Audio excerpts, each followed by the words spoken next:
তাফসিরুল কোরআন মাহফিল এর লক্ষ্য উদ্দেশ্য হচ্ছে মানুষ যেন কোরআনের আলোচনা শুনে কোরআনের উপর মানুষ আমল করে। আমরা বাংলাদেশ স্বাধীন হয়েছে আজকে 53 বছর চলতেছে।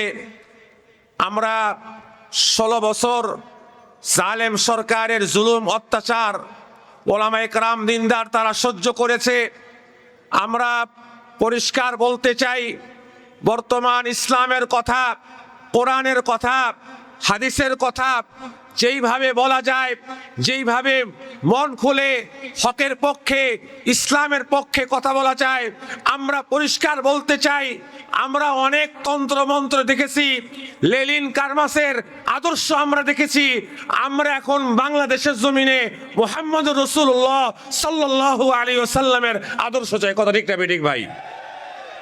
দ্বিতীয় বিষয়, আমরা বাংলাদেশে বিরোধী দলকে দমন করার জন্য, ইসলামকে দমন করার জন্য, ওলামায়ে কেরামের কণ্ঠকে রোধ করার জন্য অনেক আইন আমরা দেখেছি।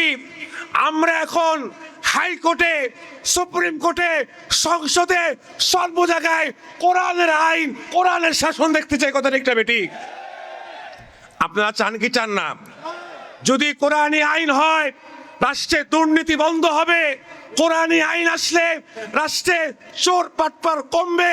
কোরআনী যদি আইন হয়, রাষ্ট্রের টাকা চুরি করে বিশ্বর দরবারে বিভিন্ন রাষ্ট্রে বেগম পাড়া করা যাবে না। কথা ঠিক না ঠিক? এই জন্য আমরা, যে সমস্ত দুর্নীতিবাজ তারাই কোরআনী শাসনকে ভয় পায়। কথা ঠিক না ঠিক ভাই? যদি কোরআনী শাসন আসে, 1 ঘন্টায় ইফতিজিন বন্ধ হবে।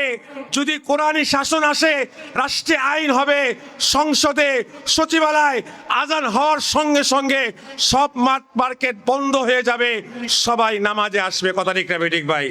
যদি রাষ্ট্রে, যদি সচিবালয়, যদি পুলিশ সবাই যদি নামাজের দিকে চলে আসে, অনেকে বলে যে ইসলামে রাজনীতি নাই। রাজনীতি আসলেই ইসলামে লেনিন কার্মাসের রাজনীতি নাই, কিন্তু ইসলামে আছে আকিমুদ্দিন, দিনকে কায়েম করা। এই দিনকে কায়েম করার জন্য সাহাবায়ে কেরাম বদরে রক্ত দিয়েছে, খন্দকে রক্ত দিয়েছে, উহুদে রক্ত দিয়েছে।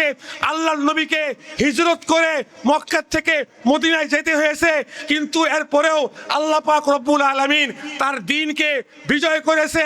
যুগে যুগে সাহাবায়ে কেরাম রক্ত দিয়েছে।